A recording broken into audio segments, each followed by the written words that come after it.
This whole trafficking thing started for me when my community picked the name Dominican Sisters of Peace, and we took seriously that line from Vatican II that says, if you want peace, work for justice.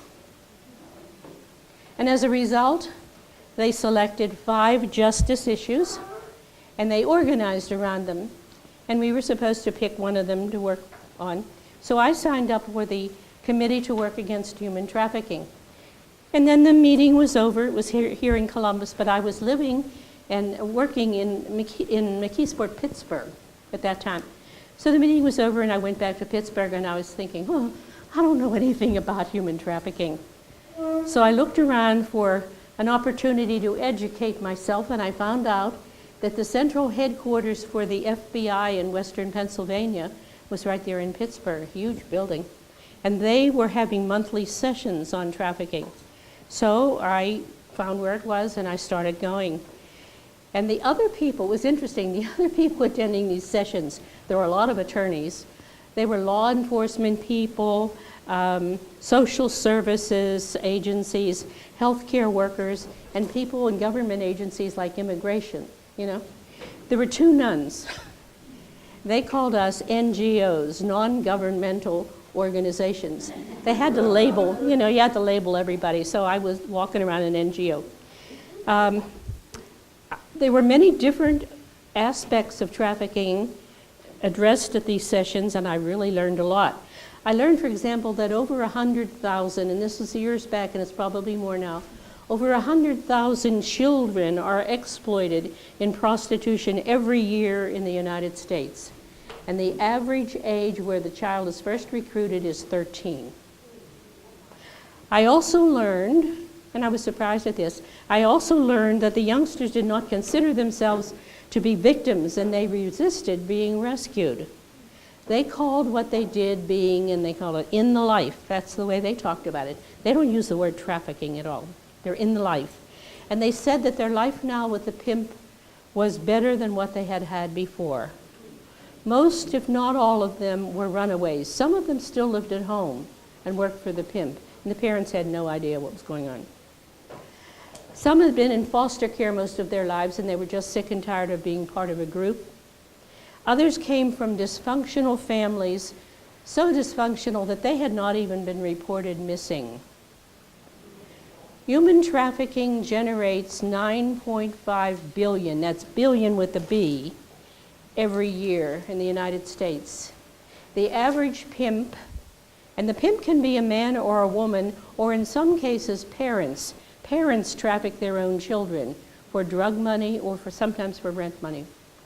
So the average pimp can make between $150,000 and $200,000 per child per year. And the average pimp has what they call a stable. They have 4 girls in their stable. Younger girls are more highly valued, and so they're always on the lookout for 13 and 14-year-olds. The single reports and studies have shown us that the single factor that all these victims have in common is their age. They're all young. However, beyond this, there are some repeated patterns, risk patterns. We've said that they're runaways. The average age of a runaway in the United States is between 12 and 14. They have a history of parental neglect, physical abuse, sexual abuse in the home, and violence between their parents. The children look to escape these situations, and they end up turning to the first adult who initially poses as a source of comfort to them. We know that they're most at risk during the first 48 hours that they're on the street because they have few resources for food or a place to sleep. Traffickers know all of this, and they troll the malls and other places where teens can be found, and they seduce the youngsters over a period of time. And a lot of times these are older girls, older, 19, 20, after the younger girls. If you're over 18, it's more likely that you were seduced by a male. How do they seduce them? They start with paying compliments. They pick out a girl in a group who's not the prettiest. They say that the prettiest one usually knows she's pretty and she has some self-confidence. they aim for one in the middle of the group.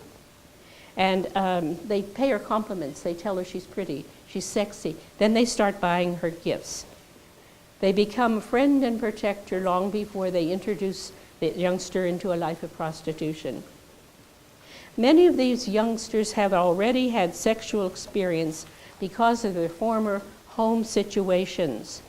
Moreover, young girls consider being sexually attractive to be a plus for them. Part of this is just the normal development of the adolescent brain. The last thing, if you can remember back, women, the last thing a 13-year-old wants to be is 13. They all believe that life begins at 16, and they can't wait to look and act and dress older than they are. If you have any 13-year-olds at home, you know what I'm talking about. Combine this normal development of the adolescent brain, combine this with the sexualized culture of social media today, and they are primed to want to believe anybody who tells them that they're pretty and sexy. From the song lyrics they sing to the websites they watch daily, they have accepted the fact that sex is entertainment in today's world. And we've learned a lot about this from traffickers who work with the law enforcement in order to get a reduced sentence. And then one trafficker said, "We don't have to teach them anything. Society has already done this for us." After working with the FBI for about a year and a half, I decided that I needed to act. I needed to do something. So I took stock of where I was and what I could do. I wasn't like the rest of the people in the class. I wasn't in law enforcement. I wasn't in social service or a government department. For most of my life, I had been a teacher, and for the previous 20 years, I had been a teacher of adults. I could teach. I knew I could do that. So that's what I was doing. Secondly, I decided to focus my energies on trafficked teenagers, and this for two reasons. First, I was struck by the sheer evilness of taking advantage of a youngster, most of whom had already suffered by being raised in a dysfunctional family. They had lived with mom and her boyfriend or boyfriends, because they changed from time to time, or dad and his girlfriends. There was no stable, nourishing environment. They had never known this. They were throwaway kids. Secondly, this is my second reason for choosing this group. According to federal law, at this age, below the age of 18, at this age, they could be declared victims of human trafficking, and a court case against the trafficker could proceed. Over the age of 18, it becomes a he said, she said. Most of the time, the girl will not prosecute, will not testify against the man, and it ends up, being thrown out of case. So you have a chance, if you work with the young ones, to get the trafficker. I decided to jump in and begin teaching, and so I designed a workshop for hotel employees to teach them the signs of trafficking in a hotel, and if they saw it, what to do about it. I began to visit hotels and hotel managers to make my case with them for doing a workshop for their employees. I was very much encouraged about my very first experience doing this. It was a Holiday Inn Express in a mall, and I had sitting in front of me a small group, just 7 women and 3 men.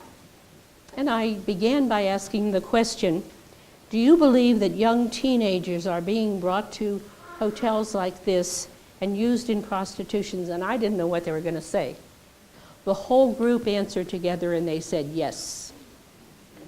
I knew then that I was on to something. My relationship with hotel managers too changed over time. When I first went there, some of the managers thought that having a workshop like this would reflect badly on them or on the hotel. It was like, not on my watch. They'd say things like, oh, things like that don't happen here. I kept at it. And after I had had success in some hotels, then the managers talked to each other, and I started, being accepted more. The managers themselves, too, were simply part of the Pittsburgh scene that looked at trafficking as something that happened in New York, Chicago, Los Angeles, and probably Las Vegas. The places where crime is always happening on the TV shows. You never saw a TV show about crime in Columbus, did you? Well, people's minds are formed by stuff like that. And so they'd say, oh, it doesn't happen in Pittsburgh, it happens, and they'd tick off these other places. The ordinary person on the street, I suspect, still has trouble acknowledging that human trafficking can take place in their city. Eventually, I had good cooperation with managers, and they set up what we call lunch and learn, something like what we're doing right now. And that was good because we put 2 hotels together and, you know, their employees. I'm going to be doing that out at East Broad Street 2 weeks from now. 2 hotels are going together on a lunch and learn. And that was good, you know. They didn't have time off work. The talk I gave them had 2 parts to it. I still do it. I gave them some background on the trafficking situation around the country and in their city, talk about the vulnerability of the youngsters who are being trafficked and some of the ways they're recruited. And I do this because the people I'm talking to are parents. You know, they work in the hotel, but they have kids, and they need to know about this. And then I move on to the second part. In the second part, I have a paper I call Red Flags. And these deal with items that can happen in the hotel that you should know about, that should alert you to things are happening. And I talk about each one of them. I tell them to keep this handout. I have them in Spanish too. Keep this handout on your linen cart as you move through the day. Don't hang it up in the staff break room. It'll become another piece of paper very soon. You need to keep it close where you can learn from it. The housekeeping staff are in the halls of the motels and hotels all day long, and they become the eyes and ears of the place. They see the inside of the rooms after customers leave, and they can pick up on many things if they've been alerted as to what to look for. They need that. Here are some things on the item from the handout. These are things they were taught. And I may forget and slip into it and talk to you as if you're, you know, people I talk to all the time. If a minor is seen near an outside door to the parking lot as if expecting someone, especially if that same youngster is seen doing this more than once. Typically, a pimp will have someone else register the boy or girl for a room while the pimp himself is in a nearby bar with his cell phone. The child has already been advertised, sometimes with pictures, on a website, and his cell phone number is listed on that website. Currently, there are over 100 different websites that can be used to find child prostitutes. They shut down Backpage in April of this year. That was a big one. But new websites spring up all the time. I did this for a workshop for Carnegie Mellon University in Pittsburgh.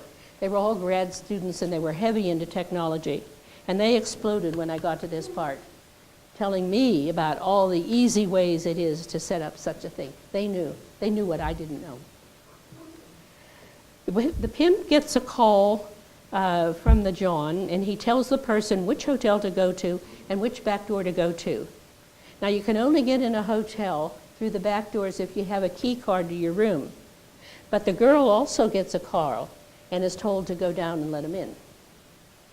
That way, if the person coming in happens to be a cop, the teen is arrested, but the pimp is not, because he's not there. Sometimes requests are made, and this is for the manager, requests are made when registering to be given a room near an outside door and sometimes away from security cameras. So I get there early and I walk around the first floor and I ride around in my car around the back of the place to spot places, rooms that traffickers would prefer. And I tell that to them as part of the talk. Another point, minors, when they're registering, they may have on clothes that seem inappropriate for the weather. They're dressed for Florida and you have 4 inches of snow. That's because they just flew in from Florida or Texas or someplace like that. They fly all over. They make so much money that they can afford to fly around. Or the clothes they have on may seem warm, dirty, or inappropriately sexy for their age. If management has any doubts about a group, it's a good idea to slip the license number that they put in the registration to another person. Have that other person go out in the parking lot and check the cars. If you don't find that license number on any car, be very careful from that point on. They don't want to give their license number. It's a way to check back, find out who they are. Minors may have visible tattoos, sometimes with slogans such as Daddy's Girl. And you can see this, they put it across the back of their neck. Daddy's Girl, Daddy is the pimp. Tattoos are either on the back of the neck, on the thigh, or sometimes on the inside of their lower lip. Housekeeping is typically kept out of the room during their stay, but they can ask for an unusual number of towels or sheets, another red flag. There can also be, pizza deliveries and things like that. That isn't a big red flag because regular people do that. Girls are not supposed to leave their room except to get a customer. But guess what? They're kids. They're not always going to do what they're told to do. So sometimes they get bored and they'll go out in the halls and they'll look for a pop machine or a place where they can get some candy. And they may meet one of the other girls, there, and they hang out.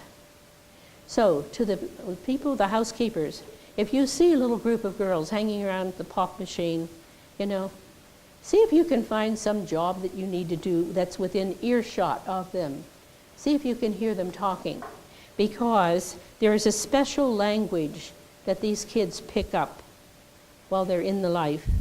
They use words like trick and money and John, and they're all the same thing. And they talk about top bitches and bottom bitches. These people have special roles in the trafficking careers. And of course, they call what they do being in the life. Cash is exchanged between a visitor and another person, either the girl or someone else who seems to be her manager. Oftentimes they have an older 18, 19, 20, be there just to keep an eye on the kids and make sure that they're paid, because it can be relatively easy not to pay them, just to roll over them. And the manager gets in on the paying, make sure that they're paid. Now, trafficking can happen just about any time, but it's most likely to take place when a sports event is happening in the city. Sports events will draw people to a hotel from distant cities, and you have to be especially vigilant then.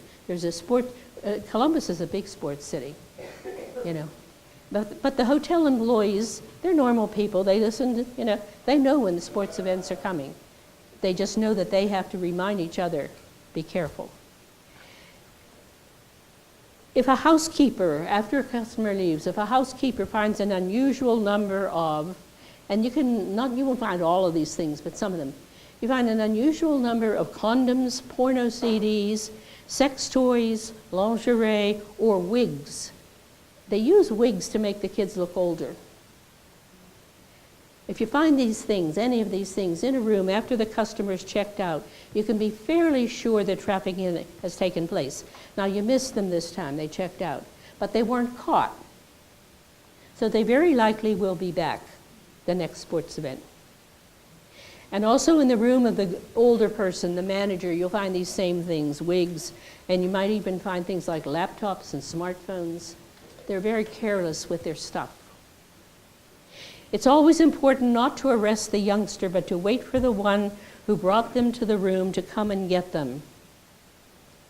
In another case, there may be a manager of a group of girls, and that person will have a car, and she'll be taking them home. But even then, the police or the FBI, you want to wait and to tail this group in their car back to where they came from in order to catch the top trafficker. That's the guy you want. You don't want the little ones. It's important always to contact law enforcement as soon as you have enough reason to think that trafficking is going on. The national hotline number, this is in Washington, D.C., Polaris, it's 1-888-3737, and they know in each city who to then contact. I also give the managers, though, the name of the two policemen here in Columbus who specialize in trafficking. I think that's quicker, and they know how to handle it. I talked to one of them just the other day, and he said, we'll get there within the hour. Well, that kind of bothered me. I want them to get there sooner than the hour, We get there within the hour. If a young teen approaches an employee and wants help, now and then a young teen will be fed up with it, Doesn't happen often, but it can happen. They approach a guy sweeping in the hall, and they want help. And they don't want the police contacted, but they want help for themselves. What do? Sometimes traffickers will threaten those youngsters who are still living at home. If they leave, they will hurt their family. In one case, this girl was wavering, and they drove past her house and they shot the family dog. The dog was out in front of the house, just to prove that they were serious. And then after that, they began following her little brother to school, just to scare her into staying. So what if a young kid comes to you, you're an employee there, and they want some help? What do? First thing you do is move them out of the room they're in and put them temporarily into another vacant room in the hotel, far away from where they were put in, because the pimp knows where to find them in the other place. You keep them there. Then you contact, well, of course you tell the manager, but you contact the local police, and they will know that this youngster needs some counseling. You don't go in with your badges on and everything. They need counseling to know what to do. And the police will know how to handle this. You tell them that they're scared to death because here's what's happening. And again, you wait for the trafficker to come and pick them up, because that's the one you want to get. You get that person, nothing's going to happen to the family. Okay? In addition to working with hotels, I began giving talks to church groups and other organizations. I talked to AAR groups and Newman Center groups and all kinds of people. And they always wanted to know, what can we do about this? What can we do about it? I presume that most of these folks I would talk to were either parents or grandparents. And so this is some of what I shared with that group. If you have children, be aware of what they're watching on TV or on the internet. There are tangible dangers in anonymous websites such as Kik, they spell Kik, K-I-K, or Yik Yak, Y-I-K-Y-A-K, or After School. These are all timed to be watched in the afternoon after school. And on these sites, girls post pictures of themselves in order to get likes. The sexier the picture, the more likes you get. And they learn that the very first time they use it. They pick up on that very fast.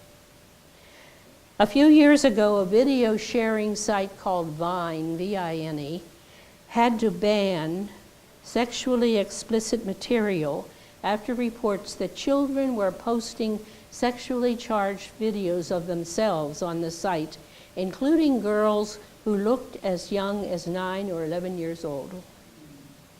And new websites are popping up every day. Because why? This is the world the young people of today live in, and it's not going to reverse itself because we don't approve. This is what the traffickers know so well, and good church-going people don't seem to. Remember that youngsters living today have inherited a culture that expects sex as entertainment, and things that would have shocked a 13-year-old 10 years ago won't shock today's 13-year-old. And this is what bothers me. The whole sexualized environment is moving in the direction of younger and younger girls. About 4 or 5 years ago now, I was at a place where a group of First Communion kids were all being lined up to go over to church. And they looked so cute. They had their little white dresses on, their veils. And I looked down, and 2 of the little girls in the group were wearing high heels. Little white shoes with, I didn't know they made kids' shoes with heels. Now I'm not talking about spikes here. But they were definitely high heels on their little white communion shoes. And the other little girls in line, they were all, looking. They were all checking out the heels. Imagine next time their mother takes them to buy shoes, So what I say to them is this whole thing is going in the direction of younger and younger kids. Check out next time you go to Kohl's or Macy's or someplace, the kind of clothes they're selling to little kids. Things that look like they might have been on evening gowns, years ago. So what do I say to parents? Have passwords on the children's computers. If you don't know how to do this, find somebody. And they'll put the password on, they'll get you. Have a mobile tracker on your child's mobile phones so that you know where they are at all times. And also get the phone numbers of all of your kids' friends so if they ever turn up missing, you can begin to track them down. Runaways often go to friends' homes overnight. It's called couch surfing. Have you heard of that? Couch surfing. They go to your house for 2 nights until your mother starts rolling her eyes, and then they stop and they'll go to your house for a couple nights. They can't go home, but they couch surf. So if your youngster brings home, and I'm not talking now about, sleepovers, that's normal, somebody that they're not real close with and they want to sleep on your couch, and then they come another night, ask some questions. They might be couch surfing. They need help. If a young teen has a much older boyfriend, has a cell phone he bought for you and uses it exclusively with him, spends a lot of time with him, and is evasive about where she spends her time, check it out. There's something really wrong about a 14-year-old dating a 19-year-old. If a teen seems to have more money than is usual for her age, there's something wrong with a 15-year-old who flashes $100 bills. If she seems to have more money than is usual for a kid of her age, dresses inappropriately for her age, has bruise marks, seems tired all the time, check it out. I say ask your teenager if anyone at school talks about being in the life. These kids often have the hottest clothes and the latest electronic gadgets, and the other kids envy them. I was in the Giant Eagle one time, and a lady came up to me, and I didn't recognize her, but she recognized me. And she said, "You talked to our group at church," she said, "you told us about kids being in the life." And she said, "I never heard about anything like that." She said, "I really wondered if it was true." And I went home and I asked my daughter. Her daughter was a senior in McKeesport High School, big high school. And she said, I said, "Do the kids there ever talk about being in the life?" And the girl said, "Oh, yeah. That's all. I've been hearing it since I was a freshman." She never bothered talking about it with her mother, But the kid knew. Many traffickers who once sold drugs found sex trafficking brought more money. Drugs are sold, think about it, drugs are sold, then you have to buy some more to sell them. A human body can be sold over and over and over again. Moreover, working with American teenagers is easier for the trafficker than dealing with foreign nationals, although there's still a market for them. That means that in times past they used to use girls from Central and South America or from China and places like that. Now there's still a market for that, mainly in the work industries. But the traffickers tell us that dealing with foreigners, they're faced with a language barrier, plus the fact that adults resent the fact that they've been tricked as soon as they figure it all out, and they really want to get away. Teenagers who have been seduced into the life are much easier for the pimp to work with. So I think we all need to look at family connections and neighborhood connections and any kind of connections you have. Do you know of a dysfunctional family where the parents seem to have stopped parenting? If so, do whatever you can do to show interest in their children.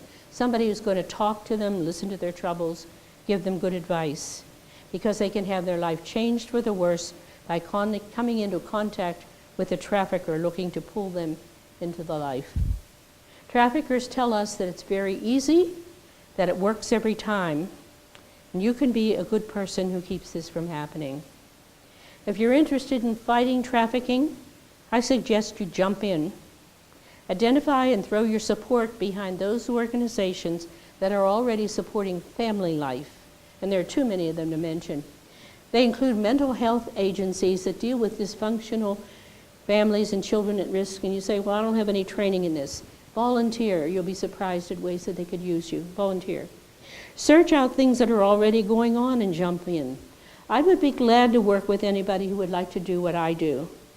I'm getting older, and someday I'll have to stop. I'm 88, and I only renewed my driver's license for 2 years because I figure I probably shouldn't be driving when I'm 90, But, I'll have to stop. But teaching in hotels should not stop because there is high staff turnover, and new people always need to learn what to do. One last story, and I'm going to use the exact language of the girl because I think it kind of says it all. There was a 15-year-old, and She was brought in with a sting, trafficking sting, and she was kept in Newman Center until she could be placed someplace else. But she had picked up a venereal disease, and this is fairly common. And the FBI agent, who was a friend of mine, Denise Holtz, said she needed to be seen by a doctor. So the Newman Center let Denise take her because she was law enforcement. So she went to get the girl to take her to a doctor. On the way, she stopped, and she bought Easter baskets for her little kids. She had 2 little boys. So she had baskets and jelly beans and stuff in the back seat. And the 15-year-old came out, and she's climbing in the car, and she says, "What's all that stuff in the back seat?" And Denise said, "Oh," she said, "there are Easter baskets for my little boys. Next Sunday's Easter.